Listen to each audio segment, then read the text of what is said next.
오늘 우리 함께 나눌 말씀의 제목은 노아와 방주입니다. 노아도 중요하고 또 노아만큼이나 방주도 굉장히 중요한 주제이기 때문에 오늘 그 두 가지를 한번 다뤄보도록 하겠습니다. 우리 지난주에는 누구에 대해서 했었죠? 아벨에 대해서 했었죠. 가인도 있었지만 우리 주로 살펴보는 거, 지금 뭘 하고 있어요? 구약에 나와 있는 인물들, 그리고 그들을 통해서 누구를 발견해보자? 예수님을 한번 발견해보자 해서 아벨에게서 예수님이 어떻게 드러나고 있나, 이걸 우리가 쭉 살펴봤습니다. 그래서 아벨이 제일 잘 보여주는 그 예수님의 모습, 예표로서의 예수님의 모습은 죄인에 의해서 핍박받고 결국에는 죄인에 의해서 죽게 되는 그런 인물로서, 의인이지만 아무 죄가 없지만 죄인에 의해서 죽게 되는 그런 존재로서의 아벨에 대해서 살펴봤어요. 근데 아벨보다 더 나은 피를 누가 뿌렸다라고요? 예수님이 뿌렸다라고 말씀드렸죠. 어떻게 해서 아벨의 피보다 예수님의 피가 더 나은 피가 됐어요? 죄인에 의해서 죽게 되지만 아벨의 피는 그들의 피를, 자신의 피를 그들의 원수 갚는 데에 신원하여 주시옵소서라고 뿌렸던 피라고 한다면, 그래서 피가 소리를 지르잖아요. 하나님을 향해서 신원하여 주시옵소서. 하지만 예수님의 피는 어때요? 주여, 저들이 무슨 일을 하는지 알지 못하나이다. 저들의 죄를 용서하여 주시옵소서라고 부르짖는 더 나은 피라고 말씀드렸습니다. 그래서 우리가 그 피를 의지하여서 우리 찬양도 불렀잖아요. 더 이상 넘어지지 않네. 난 주보혈 아래 있네. 우리가 인생을 살아가면서 힘들 때, 꺾어질 때, 넘어질 때, 좌절하고 우울할 때 어디로 나가는 거예요? 피 뿌리신 예수께로, 그 십자가 밑으로 나가는 거예요. 그 십자가가 우리를 향해서 뭐라고 얘기를 하고 있어요? 일어나라, 일어나라. 내가 너를 샀다. 내가 너를 사하였다. 내가 너를 깨끗게 하였다. 너의 모든 문제와 너의 모든 허무와 너의 모든 고통과 너의 모든 우울함을 내가 핏값 주고 다 깨끗이 씻었다 라고 이야기를 하는 거예요. 우리 그 자리로 나아가는 겁니다. 그래서 아벨이 예수의 모습을 그런 모습으로 우리에게 보여주고 있고요. 오늘은 누구에 대해서 하는 것 같아요? 딱 보니까 이것이 노아의 족보라라고 하면서 노아에 대해서 살펴보게 됩니다. 아마 다음 주까지 해야, 노아도 이틀에 걸쳐서, 두 번에 걸쳐서 해야 다 다룰 수 있을 것 같은데 한번 열심히 봅시다. 양이 적지는 않아요. 두 번에 나눠도. 그래서 한번 볼 텐데, 노아의 이야기는 이렇게 됩니다. 이 노아 시대는 이 아담 때부터 이렇게 쭉 살펴봐야 돼요. 아담이 되게 오래 살았어요. 900살 넘게, 거의 1000살 가까이 살았습니다.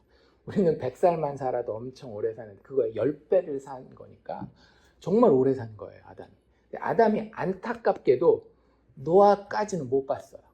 노아의 아버지가 라멕이라는 사람이 있었거든요. 라멕까지는 봤습니다. 근데 노아 태어나기 조금 전에 아담이 죽어요. 그래서 그 노아는 어떻게 보면 이제 새 시대를 여는 그런, 이제 아담을 처음으로 만나보지 못한 세대가 이 노아의 세대라고 보시면 돼요. 그래서 노아가 그렇게 태어났는데 아담에게서 2명의 아들이 있었죠. 그런데 사정이 있어서 이 2명 다 대를 이을 수가 없었어요. 그쵸? 왜요? 첫 번째 아들 가인은 쫓겨나잖아요. 두 번째 아들 아벨을 죽였기 때문에. 그래서 아벨이 대를 이었으면 좋겠지만 아벨은 죽어버렸단 말이에요. 그리고 가인은 쫓겨나고. 그래서 셋째 아들을 낳습니다. 셋째 아들의 이름은 셋이에요. 외우기 쉽죠? 아담의 셋째 아들 이름은 뭐다? 셋! 이걸 모르면 안 됩니다. 아담의 셋째 아들의 이름은 셋이에요. 그래서 셋의 계보와 족보가 이렇게 쭉 기록이 되고, 동시에 여전히 누구도 살아있긴 살아있어요.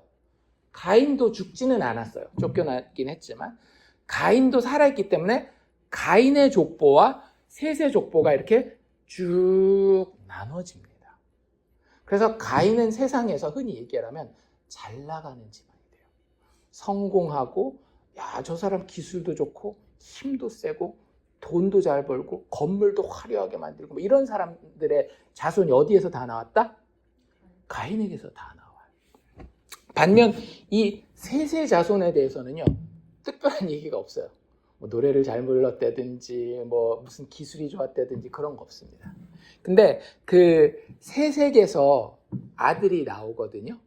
근데 그 셋의 족보에서 이 아들 에노스라는 사람이 나왔을 때에 성경이 무슨 얘기를 하는가 하면, 그때 비로소 사람들이 하나님의 이름을, 여호와의 이름을 불렀더라라는 이야기가 나와요. 그러니까 족보가 완전히 색깔이 다릅니다. 가인의 후손들은 뭘 주로 이렇게 드러내요? 세상에서 잘난 것들을 엄청 막 드러내요. 근데 이 셋의 족보에서는 하나님과 얼마나 친했는지를 막 이야기를 해요. 그래서 이 족보에서 나오는 사람들, 대표적인 사람들이 누구냐면 우리가 잘 아는 사람들입니다. 에녹이라고 들어보셨어요? 에녹? 왜 에녹이 유명하죠? 에녹은 365세를 살았습니다. 외우기 쉽죠? 1년이 365일인데 이 사람 산 횟수가 365세를 살다가 죽지 않았어요. 그쵸? 왜 에녹이 유명한가 하면 그 당시에 다 1000살 가까이 살았다니까요. 못 살아도 900살, 거의 900살까지 살았는데 이 에녹만은 365세까지밖에 기록이 없는 이유가 뭐냐면 하나님과 동행하다가 하나님이 들어가셨다라는 거예요. 하나님과 얼마나 친밀했고 하나님과 얼마나 동행했으면 하나님이 야 빨리 와 해가지고 한 500년 이상을 미리 데려간 거잖아요. 그러니까 셋의 족보가 어떤 색깔인지 아시겠죠? 셋도 하나님이 새롭게 허락하신, 사실은 셋은 많은 신학자들이 뭐라고 이야기를 하는가 하면 예수님의 부활을 상징한다라고 봐요. 아벨이 의인으로서 죽었잖아요. 더 이상 하나님의 거룩한 씨가 이어질 수 없는 것 같았는데 거기서 태어난 아들, 세 번째 아들, 셋. 그래서 예수님의 부활을 상징한다라고 보거든요. 그래서 그 셋의 아들인 에노스에게서 여호와를 부르는, 하나님의 이름을 부르는, 하나님을 예배하는 그런 사람들에 대한 이야기가 나오고, 그 자손들 중에 에녹이라는 사람이 하나님과 동행하여서 죽음을 맛보지 아니하고 하나님께로 들려 올라가는 그런 이야기를 해요. 그리고 그 에녹의 아들 중에 또 유명한 사람이 누가 있는가 하면 무드셀라라는 사람 들어보셨나요? 왜 유명하죠, 이 사람? 예, 세계 최장수 신기록을 가지고 있는 사람이에요. 969세를 살았습니다. 그러니까 진짜 거의 1000살을 살았죠. 근데 무드셀라에 대해서 우리가 별로 아는 게 없어요. 그런데 이 나이를 계산해 보면 재밌는 사실 하나를 발견할 수 있습니다. 오늘 우리 이 노아 이야기와 연관이 되는 거예요. 무드셀라가, 우리 그런 거 있잖아요. 기왕 969살까지 살았으면 몇 살까지 살면 참 좋겠어요. 1000수를 했으면 얼마나 좋겠어요. 야, 그래도 이 사람 1000살까지 살다가 하나님이 불러가셨다 이러면 참 좋을 텐데, 무드셀라가 969세에 죽습니다. 그런데 이게 아까운 게 아니라 하나님의 배려요, 하나님의 축복이었다라는 것을 알 수 있어요. 왜요? 무드셀라가 죽은 그 해에 홍수가 납니다. 무슨 얘기인지 아시겠어요? 무드셀라는 홍수의 심판을 받지 않고 자신의 육신의 생명을 끝낸 거예요. 그래서 무드셀라라는 이름의 뜻 자체가 정확하게 뭔지는 모르겠지만 그래도 히브리어 음가를 가지고 따지면 무트가 그 죽음 뭐 이런 뜻이거든요. 셀라가 보내다 이런 얘기예요. 그래서 어떤 사람들은 이 무드셀라의 이름은 해석을 뭐라고 하냐면 이 사람이 죽고 뭔가가 보내질 것이다. 이 사람 죽고 나서 뭐가 보내졌어요? 홍수 심판이 보내지잖아요. 그래서 그 무드셀라는 하나님이 꽤나 아꼈던 것 같아요. 조금만 더 뒀으면 신기록 해가지고 1000살 할 수 있었음에도 불구하고 하나님의 심판을 보지 아니하고 그의 인생을 마무리하게 한, 하나님이 꽤나 아꼈었던, 본인도 아마 하나님을 사랑하지 않았었을까요? 그런 인물이 무드셀라예요. 그리고 그 다음에 이 무드셀라에게서 태어난 사람, 무드셀라가 사실 노아의 할아버지거든요. 노아의 아버지가 무드셀라에게서 태어나는데 그 사람 이름이 라멕이라고 하는 사람입니다. 가인의 후손 중에서도 라멕이 있거든요. 그 사람은 아주 나쁜 사람이에요. 나중에 성경 꼭 읽어보십시오. 4장이 나와 있습니다. 4장에 가서 꼭 집에 가서 숙제를 하셔야 돼요. 4장을 읽어보시면 거기 라멕이 나오는데 그 사람은 나쁜 사람이에요. 이 사람은 누구의 아버지가 되는가 하면 노아의 아버지가 됩니다. 아마 이 사람도 뭐 신앙이 아주 없진 않고 나름 괜찮았던 것 같아요. 왜냐하면 조금 이따 우리 보겠지만 노아의 이름을 짓는데 그냥 짓지 않아요. 신앙적이고 구속사적인 그런 배경을 다 고려하면서 노아의 이름을 짓거든요. 그래서 이 라멕이라고 하는 사람도 태어나고, 라멕은 자기 아버지 무드셀라가 너무 오래 살아서 아버지보다는 조금 일찍 죽어요. 그러니까 무드셀라는 홍수가 일어나던 해에 죽었다라고 말씀드렸잖아요. 라멕은 홍수가 일어나기 5년 전에 죽습니다. 그래서 뭐 그런 식으로 이제 이 족보가 셋의 자손의 족보가 쭉 이어오다가 라멕에게서 누가 태어난다? 노아가 태어났다라고 하는 거예요. 그런데 물론 방금 제가 말씀드린 것처럼 에노스라든지 에녹이라든지 무드셀라, 라멕, 그리고 노아에 이르기까지 셋의 자손에서 하나님을 잘 섬기는 사람들이 많이 있었던 건 사실이지만, 의외로 셋에게서 태어난 사람들이 이 사람들만은 아니거든요. 생각해보세요. 900년을 살았으니 얼마나 많은 자손이 퍼졌겠어요. 정말 많은 사람이 이 땅에 있었을 것으로 예측을 합니다. 그 당시에는 뭐 한 명만 낳아 잘 기르자 이런 것도 아니잖아요. 그 당시에는 뭐가 무조건 좋은 거예요. 자손이 무조건 많을수록 좋습니다. 왜요? 일을 해야 되니까 농사도 지어야 하고 사냥도 해야 되고, 뭐 사냥은 그 당시에는 안 했겠지만 뭐 여러 가지 일을 하려면 기계도 없고 전기도 없고 이럴 때 다 누구 힘으로 하는 거예요? 사람 힘으로 하는 거예요. 그러니까 자기네 가족이 좀 풍성하고 잘 살려면 누가 많아야 돼요? 자손이 많아야 되는 거예요. 그러니까 무조건 많이 놓고 보자였으니까 사람이 1000년씩 나면서 애를 낳는다라고 생각하면 정말 많은 사람이 있었을 겁니다.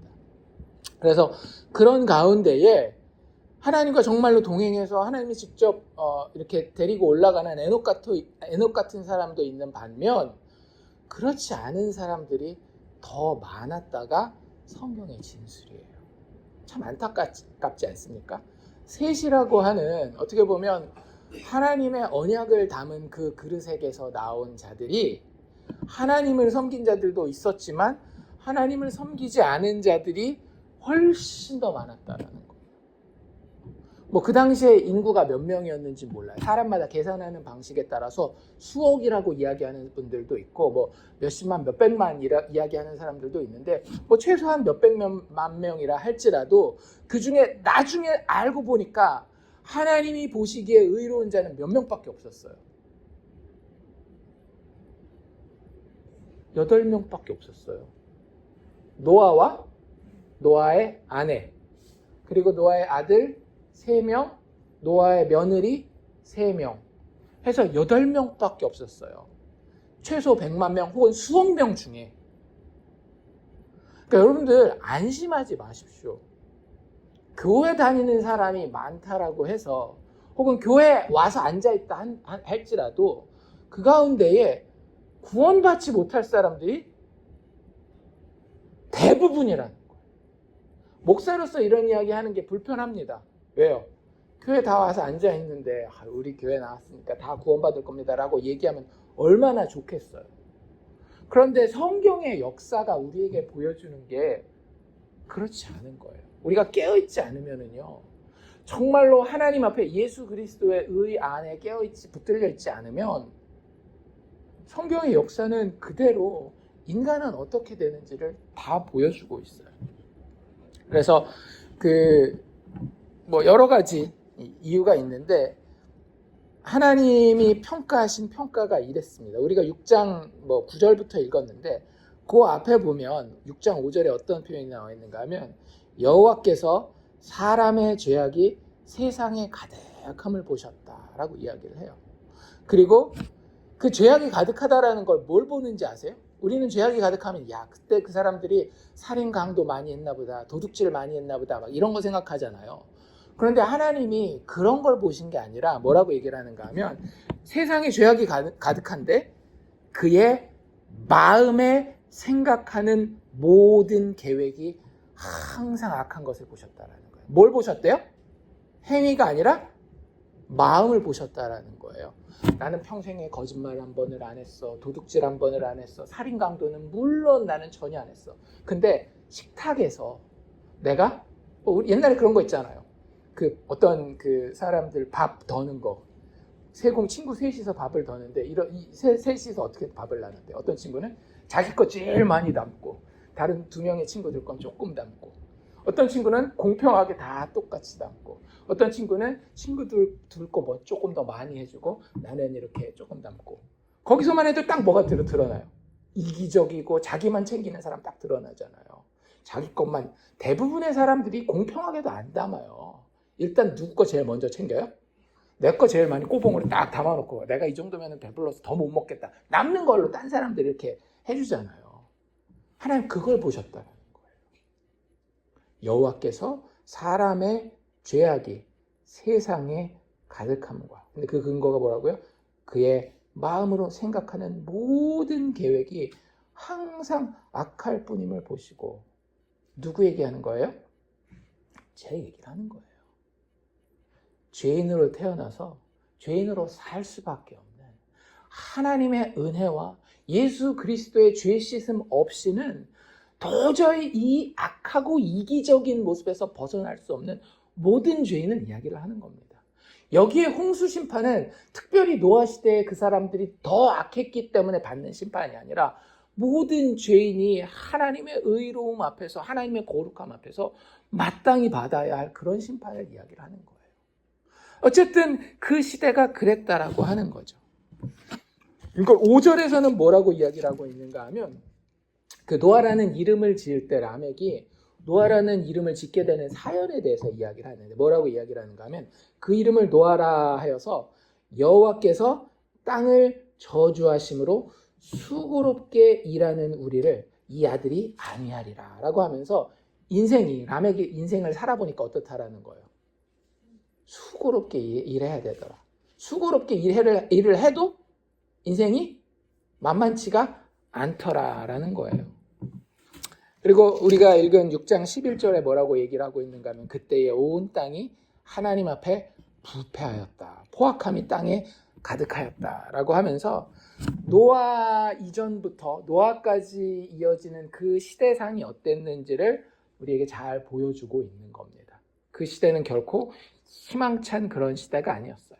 하나님의 저주 가운데 여전히 우리는 수고로운 인생을 살아야 했고 나만 그런 게 아니라 다른 사람들도 또 똑같이 다 죄인이기 때문에 죄악으로 가득하여서 땅은 부패하고 하나님이 그 땅을 버릴 수밖에 없는 이 땅 기억나십니까? 계속해서 나오죠. 우리 에덴 동산 이야기할 때부터 땅은 하나님이 임재하시는 하나님의 성소라고 얘기를 하는 거예요.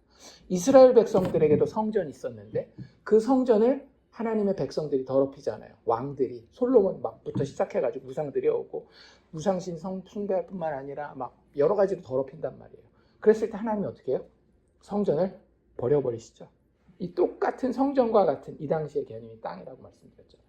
그 땅이 하나님의 백성들로서 거룩하게 지켜져야 됐었는데 거룩하게 섬겨졌어야 되는데 그러지 못할 때 하나님이 과감하게 그 땅을 버려버리시고 심판하는 이야기가 홍수심판 이야기라고 하는 겁니다.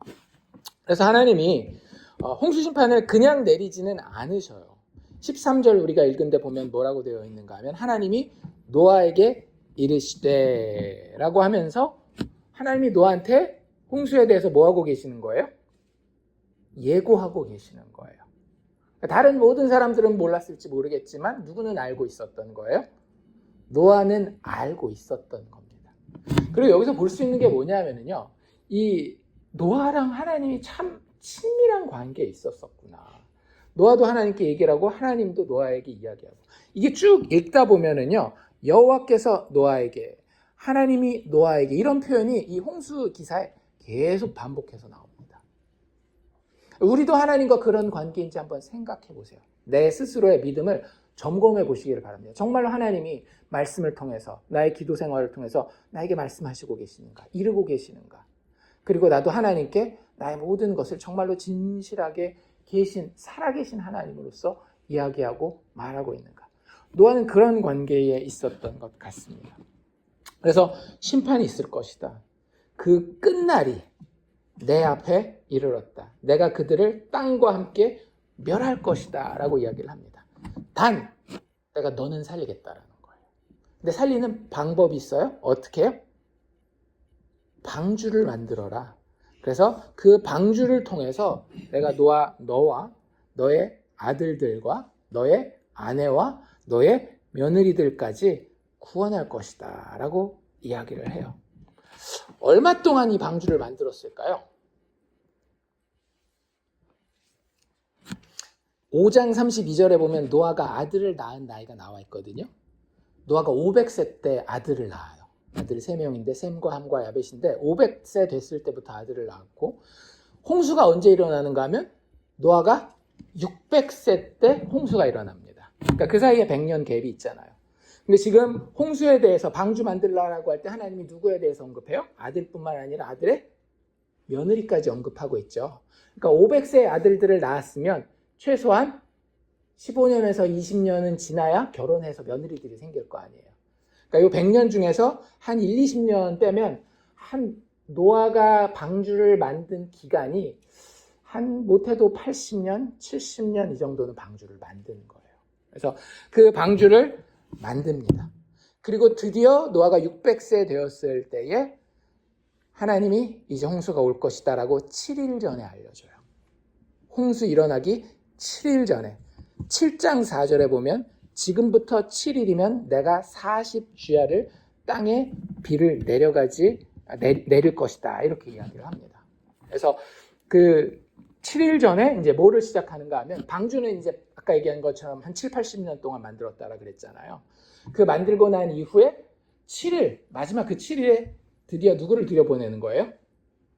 자기 가족은 물론이요, 하나님이 준비하신 다른 짐승들까지 싹 다 새들이랑 짐승들까지 한 쌍씩 집어넣습니다. 물론 이제 이게 조금씩 케이스마다 다르죠. 정결한 짐승은 7쌍 집어넣고요.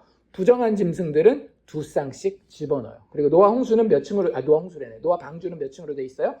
3층으로 돼 있어서 그 안에 짐승들이 다 칸막이로 쌍쌍별로 들어가고 그들이 먹을 수 있는 양식까지 다 준비해서 넣어 놓습니다. 그리고 나서 비가 며칠 내렸다라고요? 40일 동안 비가 내려요. 우리 눈 오는 것도 봤고 비도 가끔씩 많이 오는 거 보잖아요. 근데 그게 40일을 쉬지 않고 다 내렸다라고 생각해 보세요. 진짜 거의 모든 것이 다 물에 잠기는 겁니다. 그 상황에서 40일 동안 비가 내리니까요. 비가 40일 후에는 그쳤어요. 근데 그친 게 중요한 게 아니라 우리도 눈 온 다음에 눈이 그친 게 중요한 게 아니라 뭐가 중요했어요?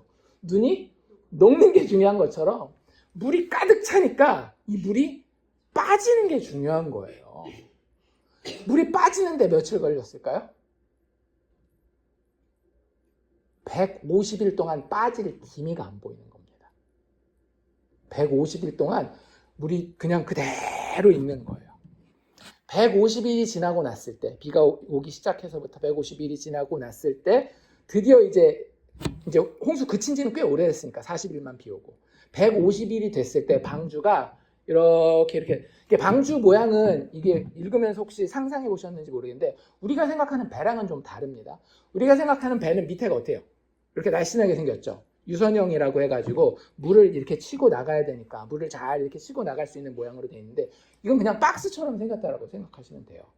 딱 뭐를 위해서 그러는가 하면 그냥 물에 둥둥둥둥 떠서 이게 가라앉지만 않는 데에 목적이 있는 그런 구조입니다. 그래서 이런 모형을 직접 만들어 본 사람들도 있어요. 그래서 파도 막 치고 했는데 딱 이 모양이 정말로 튼튼하게 이 홍수에서 파도가 일어나고 해도 잘 견딜 수 있는 모양이라 그러더라고요. 어쨌든 그 둥둥둥둥 그냥 어디 뭐 방향타가 있어서 어디로 가고 그런 것도 아니고 그냥 물이 일로 오면 일로 가고 절로 가면 절로 가는 그런 상태에서 있다가 150일쯤 지나니까 이게 막 처음에는 둥둥둥둥둥 하다가 탁 어디 걸리는 느낌이 나는 거예요. 그때 걸렸던 산 이름을 7장 뒷절에 보면 아라랏산이라고 이야기를 하면 8장이네요. 8장 뒷부분에 앞부분에 보면 아라랏산이라고 하는 데가 있습니다. 근데 뭐 산에 걸렸다라고 해도 여전히 보이는 건 뭐밖에 없어요? 물밖에 없어요. 산이 기껏해야 어디에 있는 거니까 배 밑에 물 속에 있는 거니까 걸렸어도. 그래서 보니까 물밖에 없어요. 그래서 계속 또 기다렸죠. 그래서 한 100일 이상을 더 기다립니다. 한 100일, 20일 정도를 기다리니까 뭐가 좀 보여요. 그래서 노아가 처음으로 그 뭔가 보이고 난 이후에, 그 물에 걸리고 난 이후에 이제 한 일이 뭐였는가 하면 새를 내보냅니다. 처음에 내보낸 새가 뭐였을까요? 까마귀를 먼저 내보내요. 그래서 까마귀가 보니까 어디 앉을 데가 없어서 계속 헤매고 다니는 게 보입니다. 그래서 두 번째 누구를 보내요? 비둘기를 이제 그 다음에 내보내는 거예요. 근데 비둘기는 쭉 보내놓고 나니까 어디 앉을 데가 없으니까 어떻게 해요? 다시 돌아와요. 그래서 아직 우리가 나갈 때가 아닌가 보다 해가지고 기다립니다. 그리고 나서 7일 후에 또 새를 내보내는데 이번에는 뭐를? 공작새? 비둘기를 또 내보냅니다. 그래서 두 번째로 비둘기를 내보냈는데 비둘기가 이번에는 나갔다가 돌아오긴 했어요. 그런데 그냥 돌아온 게 아니라 그렇죠. 감람나무 잎사귀를 이렇게 탁 입에 물고 돌아온 거예요. 그 무슨 뜻이에요? 네, 나무가 이제 땅이 드러나서 나무가 자라고 있다는 걸 보여주는 거예요. 그래서 보니까 아직 우리 있는 데는 나갈 데가 못 돼요. 왜냐하면 여전히 막 물이 이렇게 있으니까. 근데 어딘가에는 지금 이제 땅이 드러난 데가 있다는 걸 알았잖아요. 그래서 또 7일을 기다려서 그 다음에 비둘기를 내보냈더니 세 번째 비둘기 내보낸 거잖아요. 그때는 어떻게 됐을까요? 안 돌아왔어요. 비둘기가 안 돌아와요. 그래서 이제 때가 됐구나 하고 방주 문을 열고 나오게 됩니다. 이게 얼마나 걸렸을까요? 홍수 처음 시작부터 방주 문 열고 나올 때까지 1년하고 10일 걸립니다. 굉장히 오랜 기간이에요. 비는 딱 40일 왔지만 그 비가 멈추고 그게 마르고 나갈 준비가 되도록까지 기다리는 데에 정말 오랜 기간이 걸린 거예요. 그래서 1년 10일 만에 방주에서 나오고 방주에서 나온 노아와 그의 가족이 처음으로 한 행동이 뭐였어요? 하나님 앞에 제사를 드리죠. 제단을 쌓고 번제를 드린 것이 이 노아 홍수의 이야기의 이제 전반적인 흐름이에요. 대충 어떤 그림인지 아시겠죠? 노아가 500세 때 아들을 낳기 시작해서 한 20년 애들 키우다가 애들 어느 정도 결혼하고 했을 때쯤에 하나님이 심판할 것이다 라고 이야기하셔서 한 70여 년 정도, 80여 년 정도 방주를 만들다가 600세가 되었을 때에 홍수가 시작되어서 601세 되었을 때에 1년 10일 정도 지났을 때에 드디어 이제 홍수가 끝나서 방주 바깥으로 나와 하나님 앞에 제물을 드려서 번제를 드린 것이 이 노아 홍수의 전반적인 흐름입니다. 이제 그림은 조금 잡히시죠, 그렇죠? 대충 이제 이 정도 이제 그림을 잡고 자 여기서 예수를 우리가 한번 보자라고 하는 거죠. 진짜 많은 사람이 그 예표로서 그 노아를 예수님의 예표로서 이야기를 합니다. 여러 가지 되게 비슷한 점이 진짜 많이 있어요. 첫 번째로 이 노아를 통해서 그리스도가 오시면 이렇게 오시겠구나라고 하면서 알 수 있는 게 뭐냐면 시대상입니다. 시대상.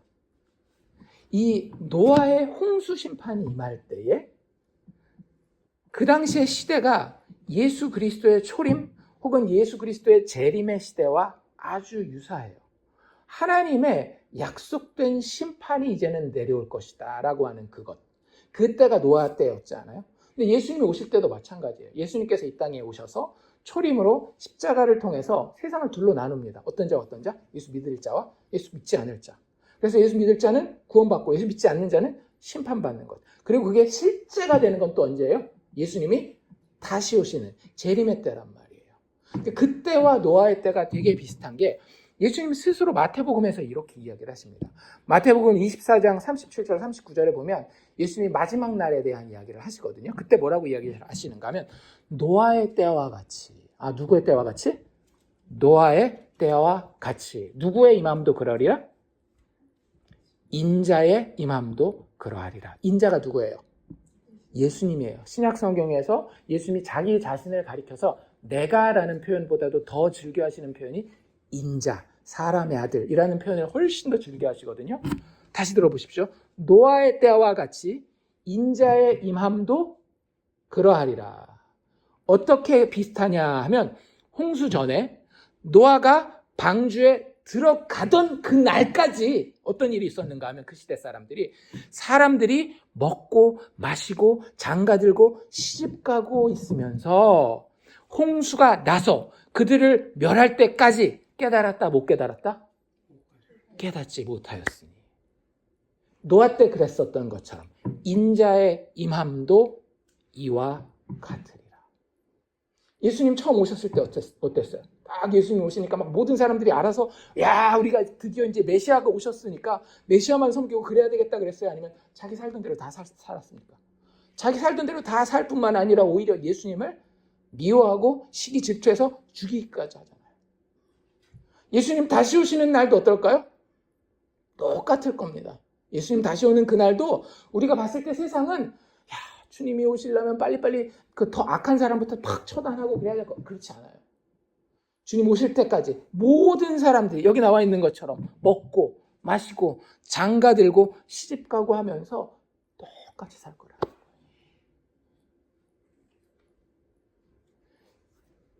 우리의 그리스도 예수께서 이 땅에 오실 때에 우리를 만나러 다시 오실 때에 우리 주변의 상황이 특별하리라고 생각하지 마십시오. 내 주변에 악인들 여전히 잘 살 거고요. 뭐 힘든 사람들은 여전히 힘들고 가난할 거예요. 그런데 세상이 알지 못하는 그때에 누가 오신다라는 거예요? 심판주이신 그리스도 예수가 오신다라는 거예요. 그게 예표로서 노아가 그리스도를 예수님을 보여주는 첫 번째 방식입니다.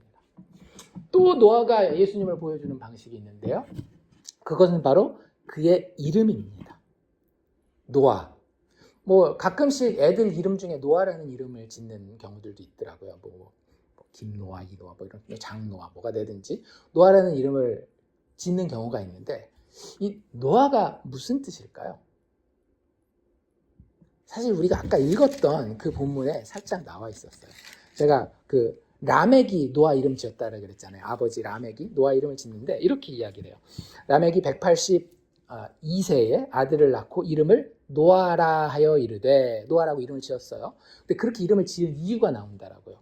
여호와께서 땅을 저주하심으로 수고롭게 일하는 우리를, 그러니까 자기 인생이 되게 수고롭다라는 거예요. 힘들고 맨날 일해도 막 피곤하고 쉬는 날도 없고 뭐 이렇다라는 거예요. 그런 우리를 이 아들이 이 노아가 안위하리라.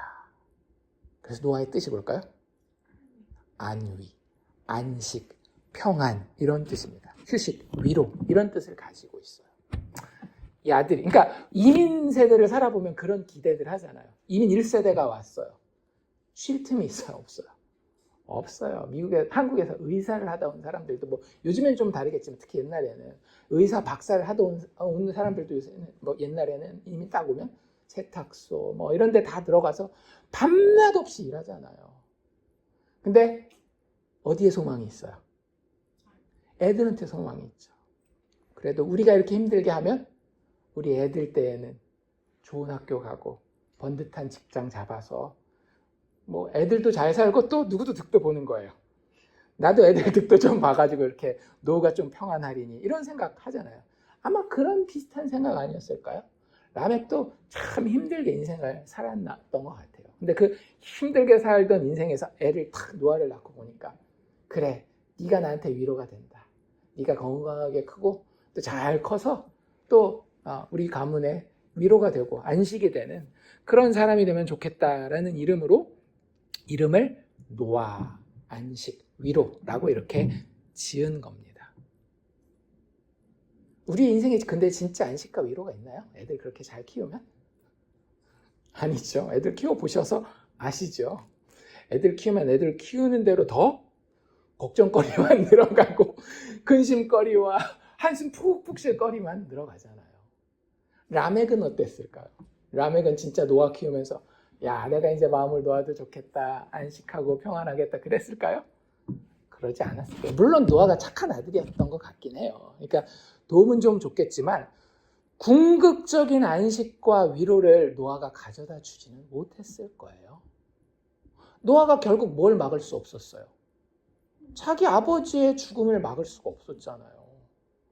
노아가 진짜 막 의술이 뛰어나가지고 아버지 돌아가시면 안 됩니다. 어떻게 부모가 자식보다 일찍 죽으면 뭐 일찍 죽을 수는 있겠지만 이렇게 일찍 죽으시면 안 되시죠. 다들 우리 할아버지 막 969세 살고 막 그랬는데 아버지는 오래 사셔야죠. 할아버지도 아직 안 돌아가셨는데 아버지가 돌아가시면 되십니까? 막 이러면서 아버지를 살릴 수 있으면 좋은데 그게 안 됐으니까 아버지가 일찍 돌아가신 거 아니에요. 777세인가 아마 그렇게 죽었던 것 같아요. 그래서 그런 것을 보면 노아가 위로가 조금은 되긴 했지만 진짜 땅의 저주 때문에 수고롭게 일하는 라멕에게 궁극적인 위로와 안식은 되지 못했다라고 하는 거예요. 그래서 노아 이후에 온 모든 사람들이 그 삶에서 뭘 기다려요? 노아를 통해 기다렸던 그 안식과 위로를 기다리는 거예요. 우리도 그렇잖아요. 심지어는 예수 안 믿는 사람도 삶에 이 수고로운 삶 가운데 인생 가운데 뭘 기다려요? 안식과 위로를 기다린단 말이에요. 그런데 그 인생들에게 누가 찾아오셔요?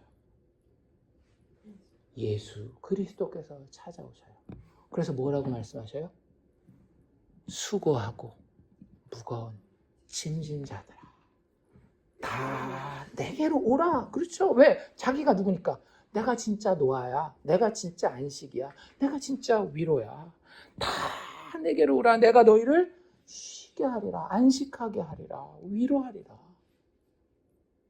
그러니까 노아의 이름은 사실은 예수님에게 더 어울리는 거예요. 노아는 80점이라고 한다면 예수님은 100점짜리 노아라고 하는 거죠.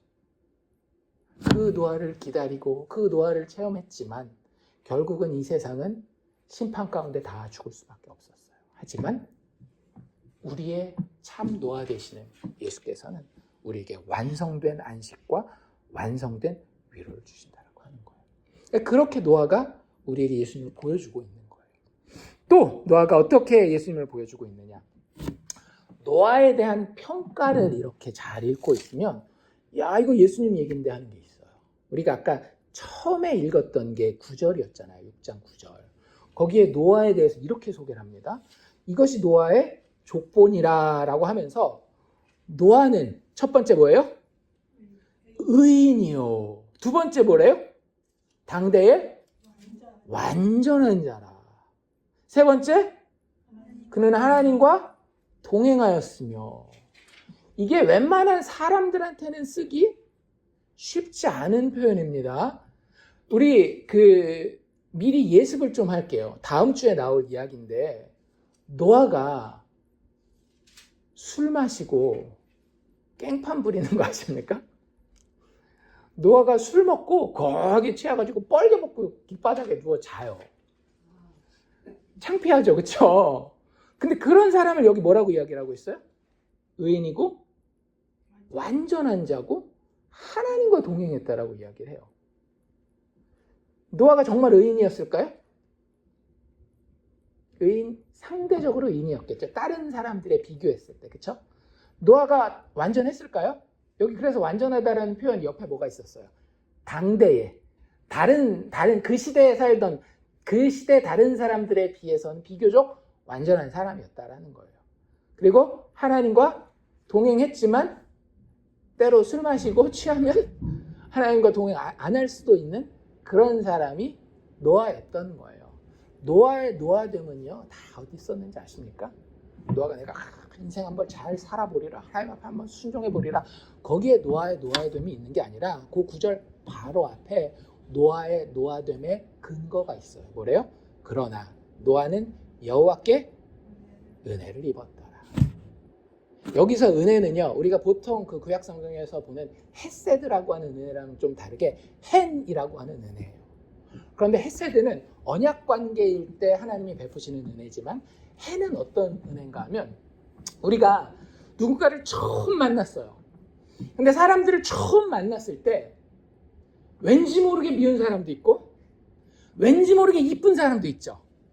그 왠지 모르게 이쁜 거, 아무 관계도 없는데 그냥 어여삐 보는 거, 그걸 여기 헨이라고 하는 은혜라는 히브리어 단어가 이야기를 하는 겁니다.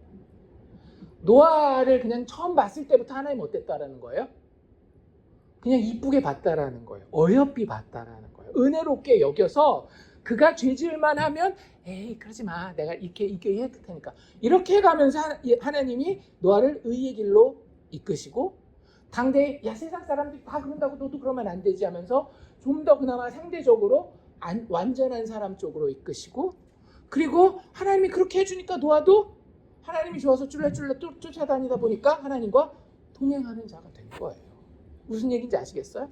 노아 자체가 정말로 야 인간의 노력과 그 결단력을, 의지를 가지고 이런 의인이 되고 완전한 사람이 되고 하나님과 동행한 것이 아니라 하나님 쪽에서 먼저 일방적으로 한 번도 보지 않았는데 그냥 이뻐해 주신 거예요.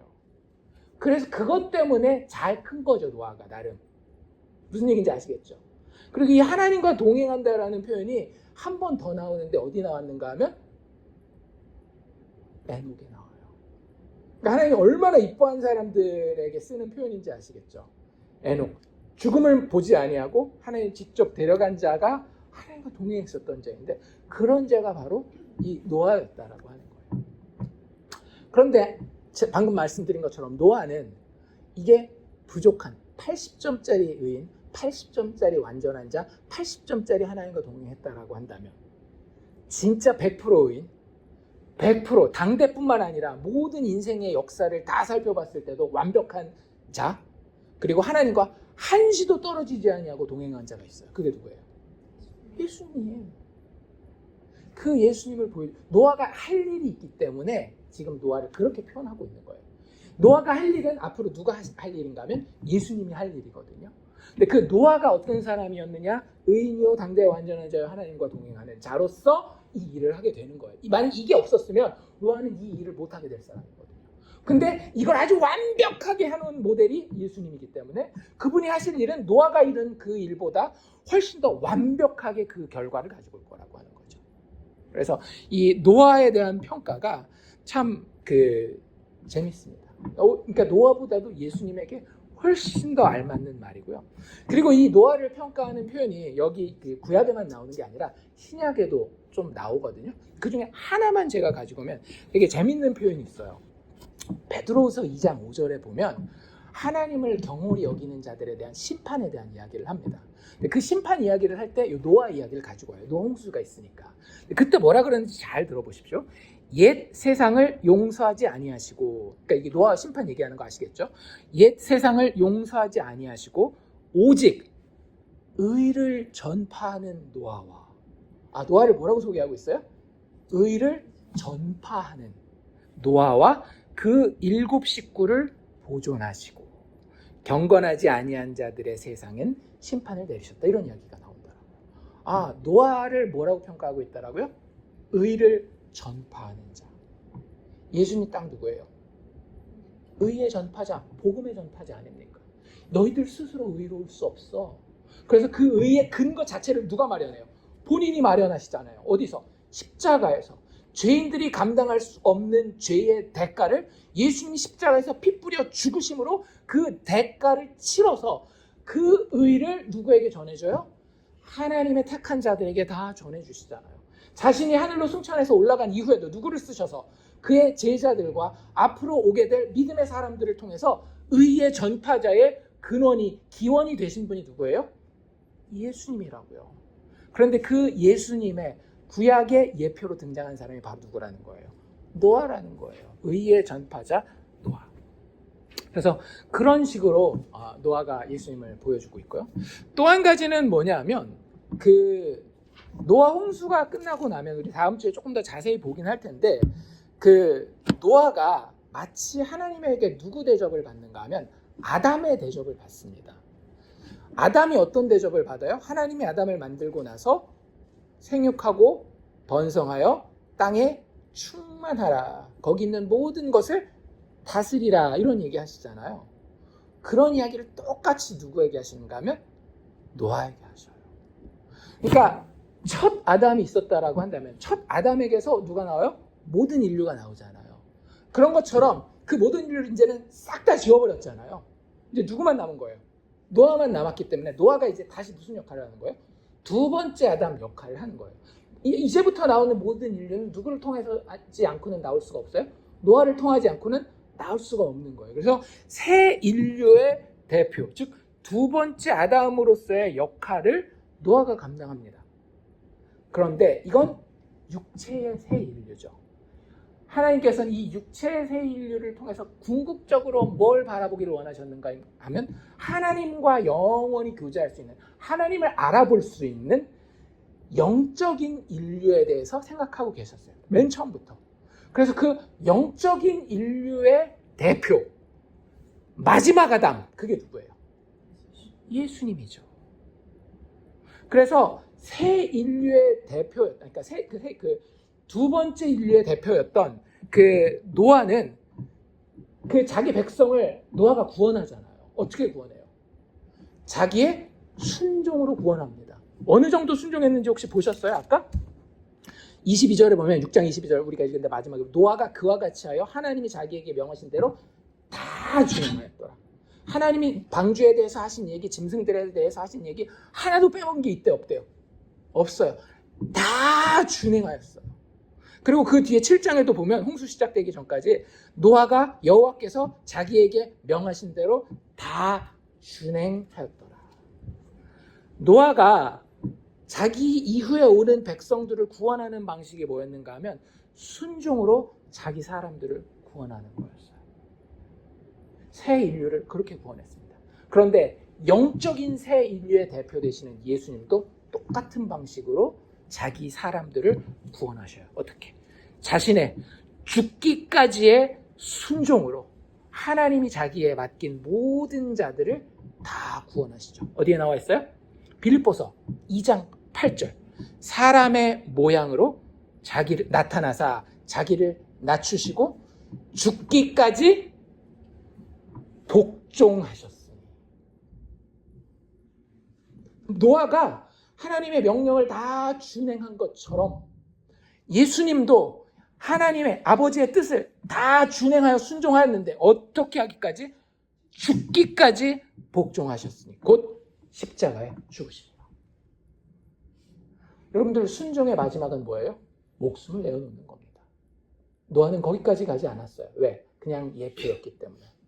하지만 하나님의 뜻을 이루기 위해서, 즉 자격 없는 죄인들을 구원하기 위해서는 그 순종이 어디까지 가야 되는가 하면 죽는 곳까지 가야 돼요. 그 현장이 어디라는 거예요? 십자가라는 거예요. 순종이라고 하는 것은 결코 쉽게 볼 수 있는 게 아닙니다. 순종의 마지막은 너의 목숨을 내어놓아라 이기 때문에 그냥 쉽게 순종 얘기하지 마십시오. 하나님 제가 11조 순종했습니다. 주의 예를 빠지지 않고 순종. 아니요. 하나님이 궁극적으로 바라보았던 순종은 단 하나예요. 십자가에 죽으시기까지 순종하신 아들의 그 순종을 이야기하는 겁니다. 그리고 그 순종이 그 백성들을 구하시는 거예요. 노아가 그 순종의 예표로서 자기에게 속한 사람들을 구원했었던 것처럼, 그 순종으로 구원했었던 것처럼 예수 그리스도께서 십자가에서 죽으시는 그 순종으로 말미암아 하나님이 예수께 맡겨놓은 모든 자들을 예수님이 구원하신다라고 하는 겁니다. 빌립보서 2장에 네, 그렇죠. 2장 8절이죠. 그래서 저희가 지금 이렇게 보니까 노아랑 예수님이랑 비슷해요, 안 해요? 비슷하죠. 그러니까 노아를 보면서 사실은 우리는 배 타고 얼마나 재밌었을까? 아니면 배멀미를 얼마나 했을까? 이렇게 보는 게 아니라 어떻게 봐야 되는 거예요? 예수님의 구원이 여기 이런 식으로 미리 그려져 있는 거구나. 이걸 보는 거예요. 아시겠죠? 자, 여기서 이제 한 단계 더 나아갑니다. 노아의 일부와 같은 존재가 뭐냐면 이제는 방주예요.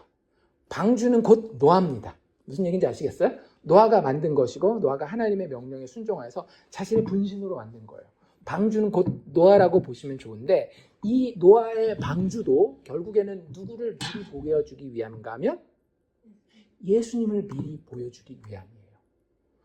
노아가 만들었던 그 방주가 어떻게 예수님을 보여주는지.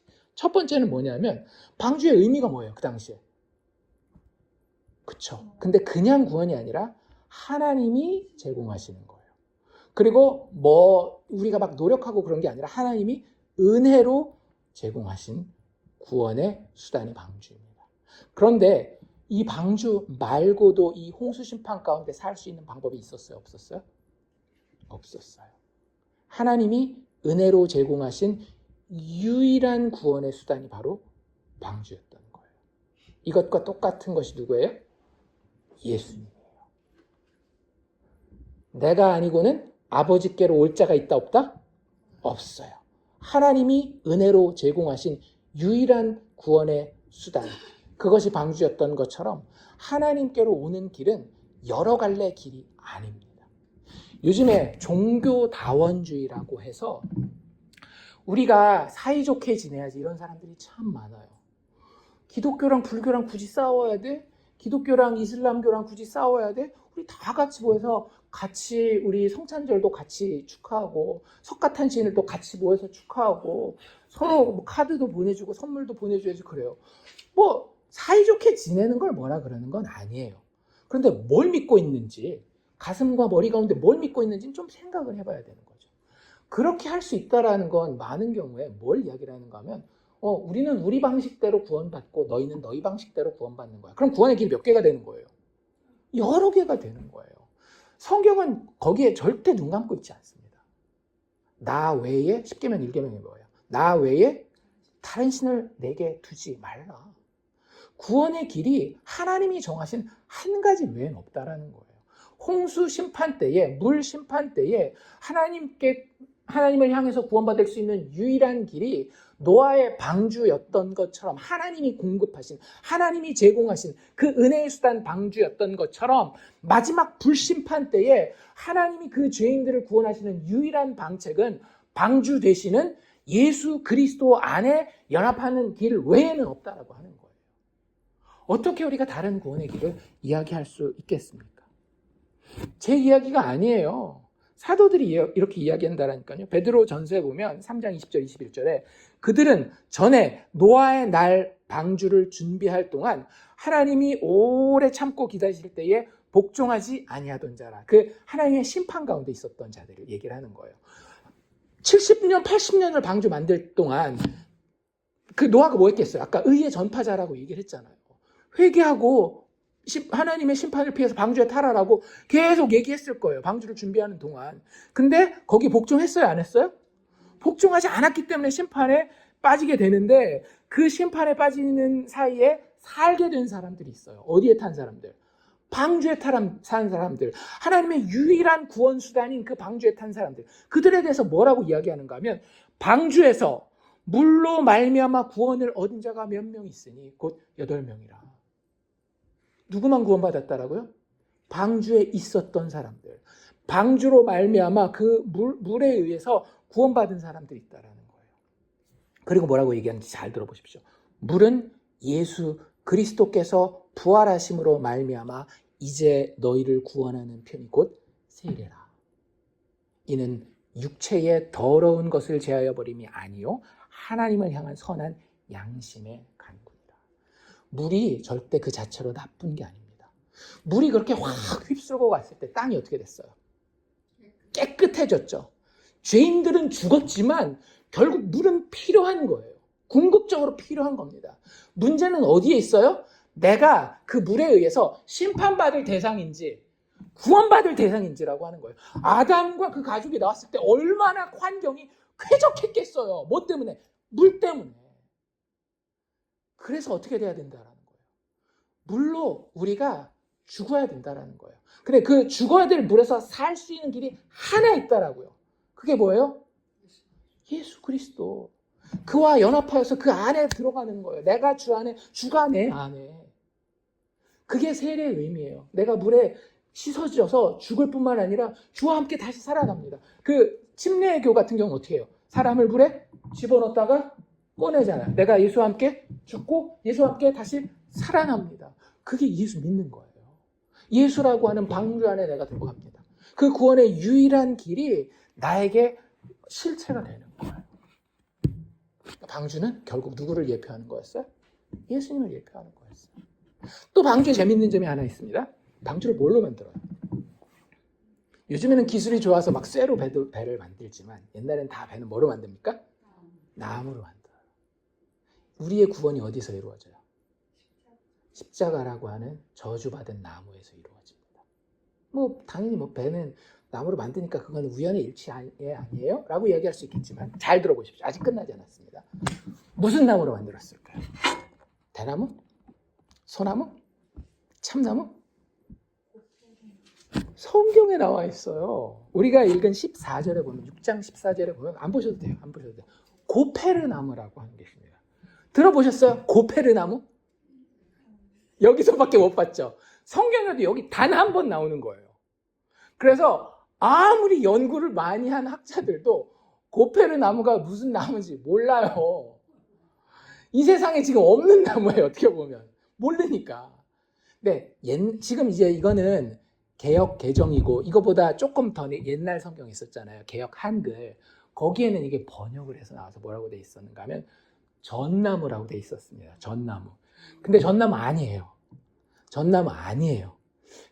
오히려 영어 번역에는 이 고페르 나무라고 썼던지 아니면 이걸 어떻게 해서든지 뭔가 지금 우리가 알고 있는 나무랑 맞추려고 한다면 사이프러스 나무라고 하거든요. 편백나무 들어보셨어요? 편백나무? 예, 그런 걸로 번역을 하는데 아니에요. 그냥 우리가 모르는 나무거나 아니면 무슨 나무든지 간에 송진 알죠? 송진. 송진이 있으면 나무가 잘 썩겠어요? 안 썩겠어요? 안 썩죠. 왜냐하면 이게 발라주는 거니까. 그래서 송진이 있는 그런 수지성 나무라고 그러거든요. 그런 수지성 나무를 부르는 이름이 고페르가 아니겠느냐, 고페르 나무 아니겠느냐라고 이야기를 해요. 왜 그렇게 보는가 하면 고페르가 뜻이 있거든요. 그러니까 그게 무슨 나무인지는 모르는데 이 고페르라고 하는 게 이게 고페르? 코페르? 우리도 그러잖아요. 뭐 카페라고도 이야기하고 카페라고도 이야기하고 하는 것처럼 고페르와 코페르가 비슷한 말입니다. 근데 이 고페르나 코페르나 원래 어디서 나오는가 하면 카파르라고 하는 단어에서 나오는데 카파르가 무슨 뜻이냐면 덮다라는 뜻이에요. 덮다. 그래서 고페르 나무 하면 덮는 나무. 아까 뭘로 덮었다라고 그랬어요? 송진 같은 이런 걸로 이렇게 덮여져 있는 나무가 아마 고페르 나무가 아닐까라고 생각을 해요. 그래서 굳이 우리가 뜻을 알아듣게 번역을 한다면 덮는 나무 이렇게 생각하시면 되는 거예요. 그리고 그 나무로 배를 다 짰어요. 근데 그 배를 다 짠 다음에 그것 가지고도 부족하잖아요. 물이 셀 수 있잖아요. 그럼 뭘 발라야 돼요? 방수제를 발라야 된단 말이에요.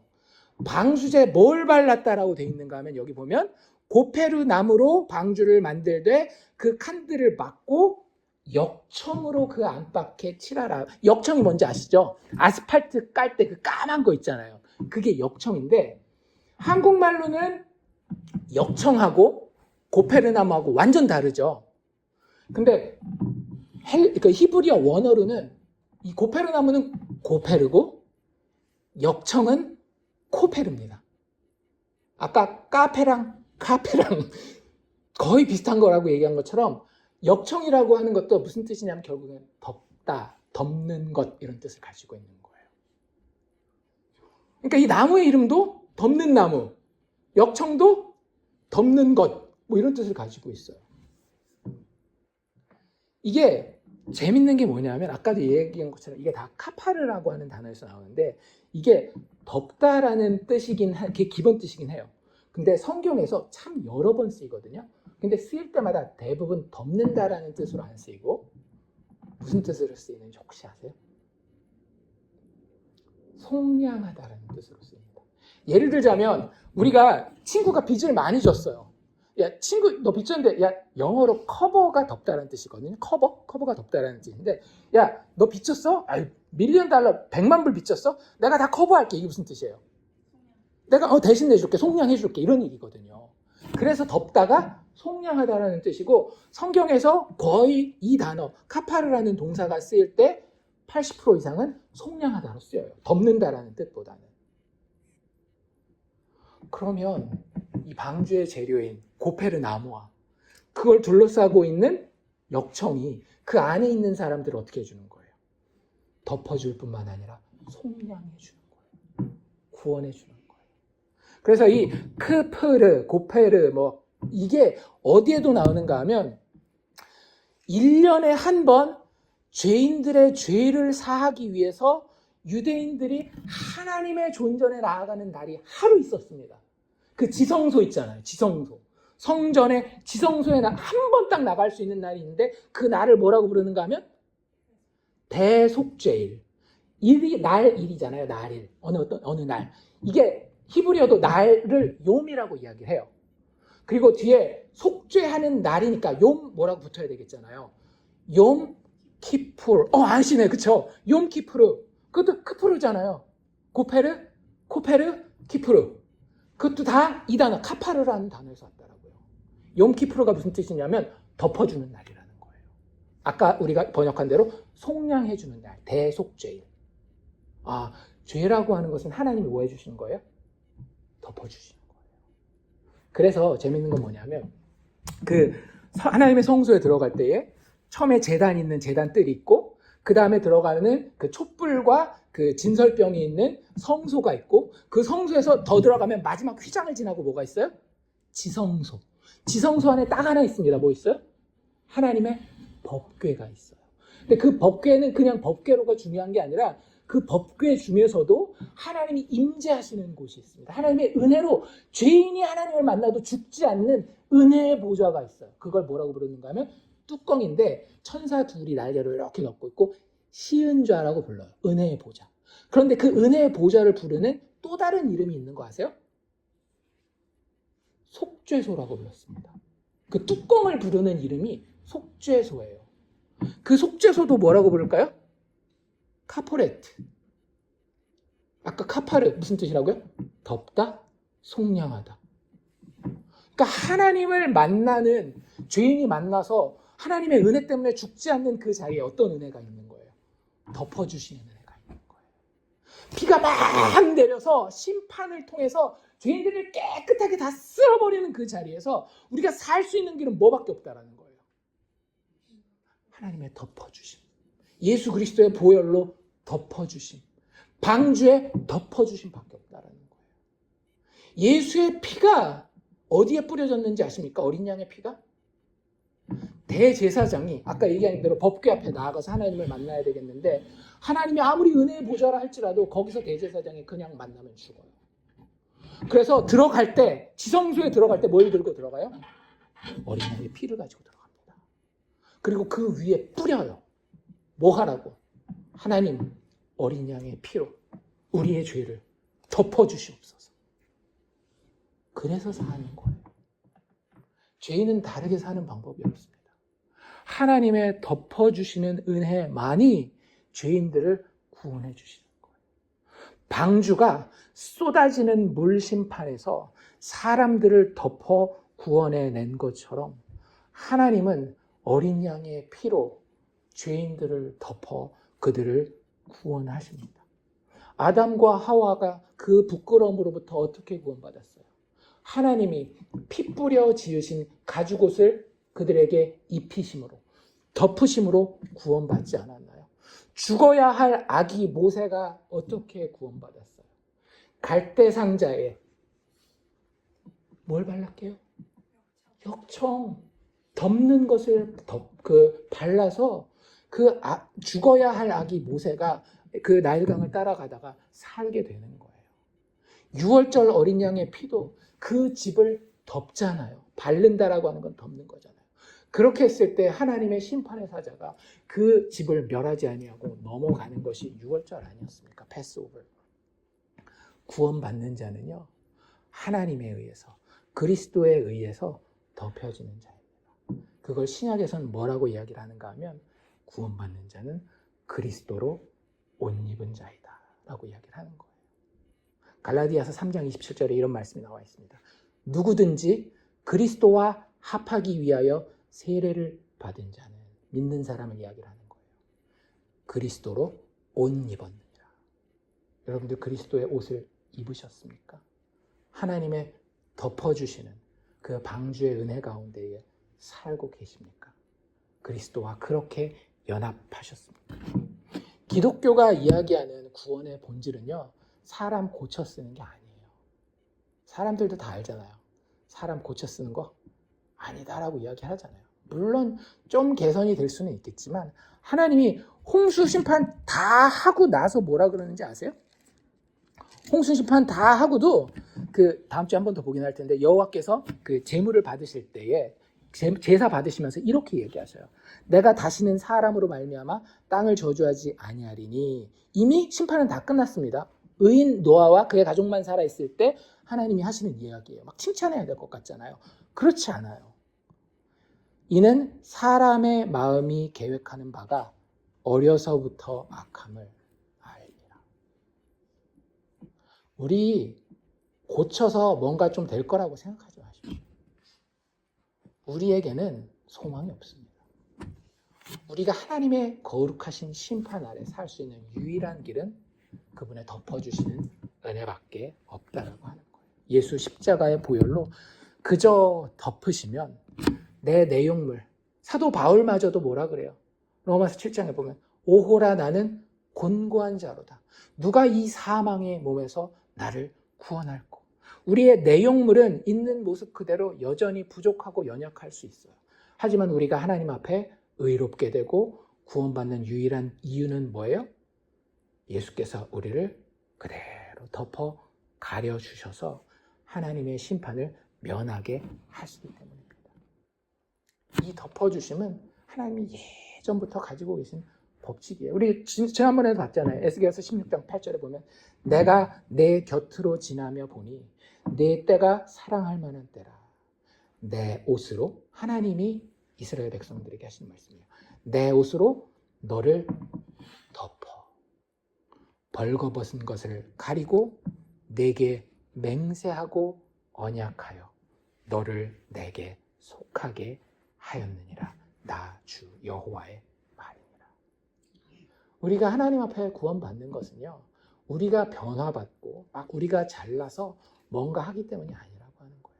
노아와 그의 가족이 방주의 덮음으로 사는 것처럼 우리도 예수 그리스도의 보혈을 통해서만 사는 겁니다.